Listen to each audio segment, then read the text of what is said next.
இன்றைக்கி நம்ம ரொம்ப இன்ட்ரெஸ்டிங்கான, அதே நேரத்தில் வில்லேஜ் சைட்லேருந்து சிட்டி வரைக்கும் செம்ம டிமாண்ட் இருக்கிற ஒரு பிஸ்னஸை பற்றி தான் நம்ம பேச போகிறோம். அது என்னென்னா goat farm versus poultry form. அதாவது ஆட்டு பண்ணை, அதுக்கப்புறம் கோழி பண்ணை. இதை ரெண்டை பற்றி ஃபுல் டீட்டெயிலாக பார்ப்போம். கோழி பண்ணையில் கறிக்கோழி, அப்புறம் முட்டைக்கு வளர்க்குற கோழி. ஸோ இதுக்கான டிஃப்ரென்ஸையும் நம்ம பார்ப்போம். இப்போ நம்ம ஊரில் பல பேருக்கு ஒரு ட்ரீம் இருக்கும். அது என்ன அப்படின்னா, நம்மளும் ஒரு ஃபார்ம் ஸ்டார்ட் பண்ணணும், நம்ம இயற்கையாக வாழணும், நிறையா அனிமல்ஸை வளர்க்கணும், அதில் இன்கம்மும் வரணும் அப்படின்னு நிறைய பேருக்கு ஆசை இருக்கும். இதில் யாருக்கு அதிக லாபம் கிடைக்கும், யாருக்கு அதிக டென்ஷன் இருக்கும், யாருக்கு டெய்லி இன்கம் வரும், யாருக்கு ஃப்யூச்சர் ஸ்ட்ராங்காக இருக்கும் அப்படிங்கிறத ஃபுல் டீட்டெயிலாக, ரிலாக்ஸாக, டீப்பாக இந்த வீடியோவில் நம்ம பேசலாம். இப்போ ஆட்டு பண்ணை கோட் ஃபார்மில் முதல்ல இப்போ நம்ம ஊரில் ஆடு வளர்ப்பு அப்படிங்கிறது ரொம்ப பழமையான காலத்துலேருந்து ஒரு இருக்கிற ஒரு பிஸ்னஸ்ஸு. ஸ்பெஷலாக வில்லேஜ் சைடில், அதே மாதிரி முஸ்லீம் ஃபெஸ்டிவல், பக்ரீத்து, ரம்ஜானு, ஸோ இந்த மாதிரி டைமில், அதுக்கப்புறம் கிராமத்து சைடில் இருக்கிற மார்க்கெட்டுங்க, ஆட்டு சந்தை, ஸோ இங்கெல்லாம் இதுக்கு பயங்கர ஸ்ட்ராங் டிமாண்டாக இருக்கும். ஜென்ரலாகவே ஆடு வளர்ப்பில் இருக்கிற சைக்காலஜி அப்படின்னு பார்த்தோம் அப்படின்னா, இந்த ஆட்டு கறி ரொம்ப ஹெல்த்தி அப்படின்னு ஃபீல் பண்ணுவாங்க. ஸோ இதுதான் மட்டன் டிமாண்டாக இருக்கிறது, ஸ்டேபிளாக இருக்கிறதுக்கான முக்கியமான காரணம். இதில் நம்ம என்ன இன்வெஸ்ட்மெண்ட் பண்ணுவோம் அப்படின்னா, கண்டிப்பாக ஷெட்டு போடணும். ஸோ கோட்டு வாங்கணுன்னா, ஆடை வாங்கணுன்னா அதுக்கு இன்வெஸ்ட் பண்ணணும். அப்புறம் அதுக்கு தீவனம் கொடுக்கறதுக்கு இன்வெஸ்ட் பண்ணணும். அப்புறம் வாட்டர் செட்டப்பு, ஸோ நம்ம ஒரு போராக இருக்கட்டும், அப்புறம் தண்ணி குடிக்கிறதுக்கான ஒரு தொட்டியாக இருக்கட்டும், ஸோ இதுக்கான இன்வெஸ்ட்மெண்ட் அப்படின்னும் இருக்குது. ஸோ இதெல்லாம் கண்டிப்பாக ஒரு கோட் ஃபார்ம் நம்ம ஆரம்பிக்கிறோம் அப்படின்னா அதுக்கு தேவையான இன்வெஸ்ட்மெண்ட்டு. ஆனால் பவுல்ட்ரி ஃபார்ம் மாதிரி அதாவது கோழி பண்ணைக்கு நம்ம இன்வெஸ்ட் பண்ணுற மாதிரி ரொம்ப அதிகமான இன்வெஸ்ட்மெண்ட் இனிஷியலாக தேவைப்படாது. இதில் இருக்கிற பெரிய அட்வான்டேஜ் என்ன அப்படின்னா, இது ஸ்லோ பிஸ்னஸ் தான். ஆனால் உங்களுக்கு ஆடு அவ்வளோ ஈஸியாக, நீங்கள் கம்பேர் டு கோழி வளர்க்குறத விட ஈஸியாக மார்ட்டாலிட்டி, அதாவது நம்மளுக்கு டெத்து இருக்காது. அதனால் எப்பயுமே இதில் பேனிக் கொஞ்சம் கம்மியாக தான் இருக்கும். ஸோ இதுதான் இதில் இருக்கிறதுலே பெரிய அட்வான்டேஜ் நமக்கு. அப்புறம் அந்த க்ரோத் சைக்கிள் பார்த்திங்க அப்படின்னா, ஆடு வளர்கிறதுக்கு ஒரு டைம் கொஞ்சம் எடுக்குங்க. ஒரு 6 to 9 மந்த்து. ஸோ ஒரு மினிமம் அந்த லெவலில் எடுக்கும். ஸோ இது நம்மளுக்கு ஆடு வளர்ப்பில் அவ்வளோ ஈஸியாக குயிக்காக நம்மளுக்கு அமௌண்ட் கிடச்சிடாது கம்பேர் டு கோழி வளர்ப்பு. ஸோ இதில் பொறுமை தான் ரொம்ப முக்கியம். ஃபெஸ்டிவல்லாம் வந்துச்சுன்னா இது நல்ல அட்வான்டேஜுங்க. இந்த பக்ரீத் சீசனில், அப்புறம் இந்த கோயில் திருவிழா, ஸோ இந்த மாதிரிலாம் வரப்போ பயங்கர ஹியூஜ் டிமாண்டாக இருக்கும். ஒரு நல்ல ஹெல்த்தியான கோட்டு ஒரு நல்ல ஹை ப்ரைஸ்க்கு போகும். அதாவது ஒரு 10 to 15,000 போகிற கோட்டு நல்ல கடாயாக வளர்த்தோம் அப்படின்னா ஒரு 50,000க்கு அந்த மாதிரி பக்ரீத் டைமெல்லாம் விற்கிறதுக்கு, விலை போகிறதுக்கு நிறைய சான்ஸ் இருக்குது. ஸோ கண்டிப்பாக நம்ம நார்மல் டைமில் விற்கிறத விட டபுள் ட்ரிபிள் மடங்கு அதிகமாக இருக்கும். இதில் இருக்கிற ப்ராப்ளம்ஸ் அப்படின்னு பார்த்தோம் அப்படின்னா, டிசீஸ் மேனேஜ்மெண்ட்டுங்க. ஸோ கண்டிப்பாக நீங்கள் ஒழுங்காக மானிட்டர் பண்ணல அப்படின்னா, ஒரு டிசீஸ் வந்துச்சுன்னா அது அந்த கம்ப்ளீட் கோட் ஃபார்மையே நம்மளை டிஸ்ட்ராய் பண்ணிடும். ஸோ அது ஒரு பெரிய லாஸாக இருக்கும். அதே போல் நம்மளுக்கு இந்த தீவனம் இருக்குது இல்லையா, ஸோ அந்த தீவனத்தோட ரேட்டெல்லாம் இன்க்ரீஸ் ஆனிச்சுன்னா கண்டிப்பாக நம்மளோட ப்ராஃபிட்டும் குறையும். அதே போல் வில்லேஜ் சைட்லலாம் பார்த்தோம் அப்படின்னா நிறைய திருட்டும் நடக்கும், ஆடு திருட்டு நிறையா நடக்கும். ஸோ அதுவும் ரொம்ப இம்பார்ட்டன்ட்டு. ஸோ அதுலேயும் நமக்கு லாஸ் நடக்கிறதுக்கு நிறையா சான்ஸ் இருக்குது. நம்ம டெய்லி கேர் பண்ணுங்க. ஏன்னா அனிமல்ஸ் அப்படின்னாவே நம்மளுக்கு டெய்லி ரெஸ்பான்சிபிலிட்டி இருக்குது. ஸோ உயிர் இல்லையா, அதனால் நம்ம டெய்லி அதை நம்ம மானிட்டர் பண்ணியே ஆகணும், அதை மெயின்டைன் பண்ணியே ஆகணும். நம்மளுக்கு ஒரு லீவுங்கிறதே இருக்காது.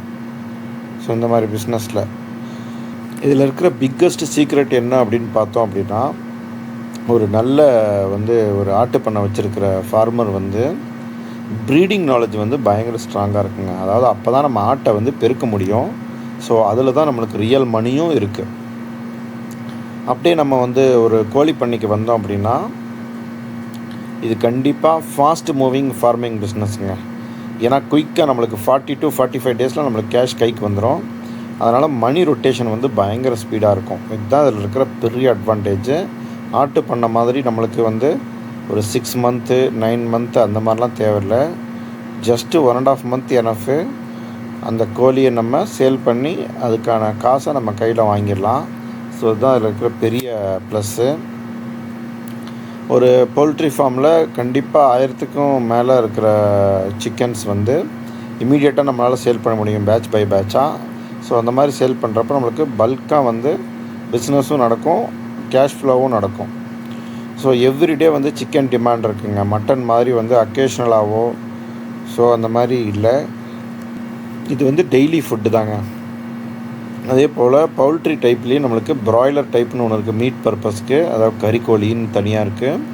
லேயர் அதாவது எக்கு முட்டைக்காக வளர்க்குற கோழியும் தனியாக இருக்குது. ஸோ இதில் வந்து டெய்லி இன்கம் ஃபீலிங்னு பார்த்திங்கன்னா நம்மளுக்கு எக்கு பிஸ்னஸ் தாங்க.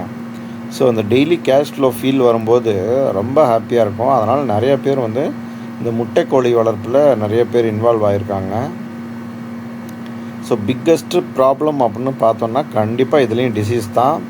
ஒரு இன்ஃபெக்ஷன், ஒரு பறவை காய்ச்சல்லாம் வந்துச்சுன்னா 1000க்கும் மேலே இருக்கிற சிக்கன் இமீடியட்டாக நம்மளுக்கு வந்து அஃபெக்ட் ஆகும். அதே போல் சம்மர் சீசனில் வெயில் காலத்தில் ஹீட் ப்ராப்ளம் வரும். ஸோ அதனால் டெம்பரேச்சரையும் ப்ராப்பராக கண்ட்ரோல் பண்ணணும். அப்படி கண்ட்ரோல் பண்ணலாம் அதுலேயும் நம்மளுக்கு நிறையா மார்ட்டாலிட்டி இருக்கும். ஸோ அதுவும் நம்மளுக்கு பெரிய லாஸ்ட்டில் கொண்டாந்து விட்டுரும். அதுக்கப்புறம் ஃபீட் காஸ்ட் ரியாலிட்டின்னு ஒன்று இருக்குங்க. இந்த ஃபீட் காஸ்ட் ரியாலிட்டியில் பவுல்ட்ரியில் ஃபீடு தான் வந்து ரொம்ப மேஜர் எக்ஸ்பென்ஸ் நமக்கு. இப்போ திடீர்னு நம்மளுக்கு வந்து சோளத்தோட ரேட்டு ஏறுனுச்சு அப்படின்னா கண்டிப்பாக அது வந்து நம்மளோட ப்ராஃபிட்டையும் பாதிக்கும். ஏன்னா மோஸ்ட் ஆஃப் த ஃபீட்ஸ் வந்து இந்த சோளத்தை பேஸ் பண்ணி தான் இருக்குது. அதே போல் ஸ்மெல்லு அண்ட் மெயின்டெனன்ஸுங்க. ஸ்மெல்லு வந்து பெரிய இஷ்யூங்க. நிறைய பவுல்ட்ரி ஃபார்மில் ஸ்மெல்லு தான் பெரிய கம்ப்ளைண்ட்டாக வரும். ஸோ பக்கத்தில் இருக்கிற நிலத்துக்காரங்க, பக்கத்தில் இருக்கிற வீட்டுக்காரங்க, ஸோ இவங்ககிட்ட நிறைய கம்ப்ளைண்ட் வரும். அதே போல் பிக்கஸ்ட்டு சீக்ரெட் அப்படின்னு இந்த கோழி பண்ணையில் சொன்னோம் அப்படின்னா, சின்ன கோழி பண்ணையில் சர்வே ஆகிறது ரொம்ப கஷ்டங்க. அதில் வர ப்ராஃபிட்டை வச்சு நீங்கள் மார்ஜினை பார்த்து அது டெவலப் பண்ணுறது ரொம்ப கஷ்டம். இதே நீங்கள் லார்ஜ் ஸ்கேலில் ஆரம்பித்தா குயிக்காக நமக்கு தேவையான ப்ராஃபிட் வந்து வந்துடும். ஸோ அதுதான் இதில் இருக்கிற பிக்கஸ்ட் சீக்ரெட். அதே போல் மணி கம்பேரிசன்னு பார்க்குறப்போ இப்போது வந்து யாருக்கு அதிக லாபம் கிடைக்கும் அப்படின்னு பார்த்தோம்னா, கோட் ஃபார்மில் ஸ்லோ ப்ராஃபிட் தான். ஆனால் பெர் கோட்டு நம்ம பெர் ஆடை விற்கிறோம் அப்படின்னா அதுக்கான மார்ஜின் நம்மளுக்கு ரொம்ப ஹையாக கிடைக்கும். ஆனால் பவுல்ட்ரி ஃபார்மில் கொஞ்சமாக தான் நம்மளுக்கு ப்ராஃபிட் கிடைக்கும் ஒவ்வொரு சிக்கனுக்கும். ஆனால் நம்ம பெரிய வால்யூமில் 1000 2000 கோடியை இமீடியட்டாக நம்ம சேல் பண்ணுறப்ப அதுவும் நம்மளுக்கு நல்ல ப்ராஃபிட் தான் கிடைக்கும். இதுதான் இதில் இருக்கிற பெரிய டிஃப்ரென்ஸு. ஆனால் கோட் ஃபார்மிங் வந்து கண்டிப்பாக வெல்த் வந்து ஸ்லோலி பில்ட் ஆகும். பவுல்ட்ரி ஃபார்மில் குயிக்காக கேஷ் நம்மளுக்கு கிடச்சிரும். ஆனால் ரெண்டுலேயுமே ரிஸ்க் அதிகம். அதே மாதிரி கோழி பண்ணையில் ரிஸ்க்கு ரொம்ப ரொம்ப ஸ்பீடாக இருக்கும். ரொம்ப ஃபாஸ்ட்டாக அஃபெக்ட் ஆகும். ஸோ எமோஷ்னலாக நம்ம இதில் இருக்கிற ரியாலிட்டியை பார்த்தோம் அப்படின்னா, எப்பயுமே கோட் ஃபார்மிங்கில் பீப்புள்ஸ் ரொம்ப அட்டாச்மெண்ட்டாக இருப்பாங்க. அந்த ஆடுங்களுக்கு ஒவ்வொன்றுக்கும் தனித்தனியாக பேர் சூட்டி இது பண்ணுவாங்க. ரொம்ப எமோஷ்னலாக அட்டாச்சாக இருப்பாங்க. ஆனால் பவுல்ட்ரி ஃபார்மில் அப்படி கிடையாது. ஃபுல்லாக பிஸ்னஸ் மைண்ட் செட் தான். எந்த அளவுக்கு நம்ம வந்து லார்ஜ் ஸ்கேலில் பண்ணுறோமோ அந்த அளவுக்கு நம்மளுக்கு ப்ராஃபிட் கிடைக்கும் அப்படிங்கிறது தான் இதில் இருக்கிற எமோஷ்னல் ரியாலிட்டி அப்படின்னு சொல்லலாம். அப்புறம் சில ஸ்ட்ரெஸ்ஸு டீப்பாக பார்த்தா நமக்கு தெரியும். கோட் ஃபார்ம் ஸ்ட்ரெஸ்ஸு பார்த்திங்கன்னா ஸ்லோவாக க்ரோத் ஆகும்.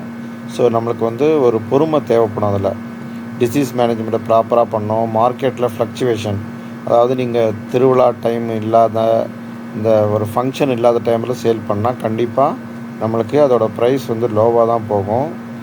பவுல்ட்ரி ஃபார்மில் கோழி பண்ணையில் இருக்கிற ஸ்ட்ரெஸ் என்ன அப்படின்னு பார்த்தோம் அப்படின்னா மார்ட்டாலிட்டி தாங்க. அது ரொம்ப மேஜர் காசுங்க. அதாவது இறப்பு விகிதம் வந்து ரொம்ப அதிகமாக இருக்கும் கோழி பண்ணையில். அதே போல் டெய்லி நம்ம வந்து ப்ராப்பர் மெயின்டைன் பண்ணணும். இந்த ஹீட் கண்ட்ரோலு, டெம்பரேச்சர் கண்ட்ரோல்லாம் பண்ணுறப்போ அதுக்கு எலக்ட்ரிசிட்டியும் வந்து நம்மளுக்கு எக்ஸ்பென்ஸ் இருக்கும். ஃபீடு காஸ்ட்டும் ஒரு பெரிய ரோல் பண்ணுதுங்க இதில். கண்டிப்பாக தீவனம்லாம் ரேட் இன்க்ரீஸ் ஆனிச்சுன்னா நம்மளுக்கான ப்ராஃபிட் அந்த 45 டேஸில் குறையும். ஸோ இதெல்லாம் ரெண்டுலேயும் இருக்கிற ஸ்ட்ரெஸ்ஸு. ஃப்யூச்சரில் ஹெல்த்தி மீட்டு டிமாண்ட் வந்து ரொம்ப இன்க்ரீஸ் ஆகும். அதனால் எப்பயுமே கோட் ஃபார்ம் வந்து ஸ்டேபிளாக இருக்கும். ஆனால் பவுல்ட்ரி டிமாண்டையும் நீங்கள் வந்து குறைச்சி மதிப்பிடக்கூடாது.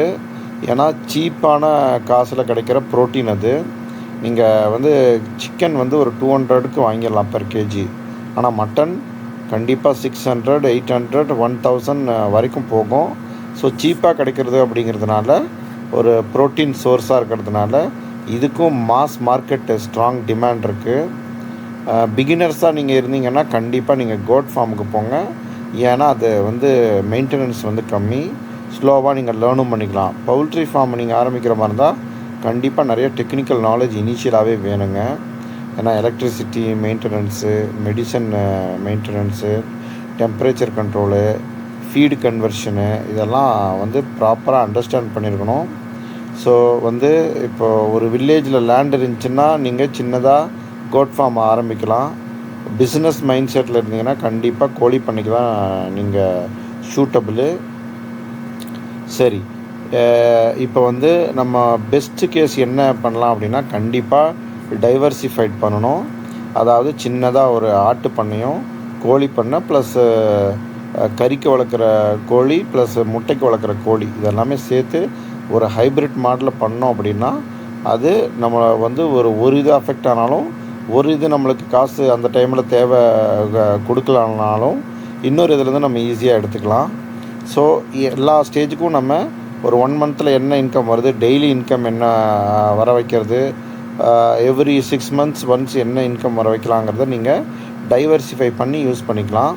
நீங்கள் சொல்லுங்கள், எந்த கோட் ஃபார்ம் வந்து பெட்டர்னு நினைக்கிறீங்களா, இல்லை பவுல்ட்ரி ஃபார்ம் கறிக்கோழி பெட்டரா, இல்லை முட்டைக்கோழி பெட்டரா அப்படிங்கிறத கமெண்ட்டில் சொல்லுங்கள். ஸோ சேனலுக்கு புதுசாக வந்ததாக மறக்காமல் சப்ஸ்கிரைப் பண்ணுங்கள். வீடியோ பிடிச்சிருந்தால் லைக் பண்ணுங்கள். உங்கள் ஃப்ரெண்ட்ஸ்க்கு யாருக்காவது ஷேர் பண்ணணுன்னா கண்டிப்பாக ஷேர் பண்ணுங்கள். தேங்க்யூ ஃப்ரெண்ட்ஸ், தேங்க்ஸ் ஃபார் வாட்சிங்.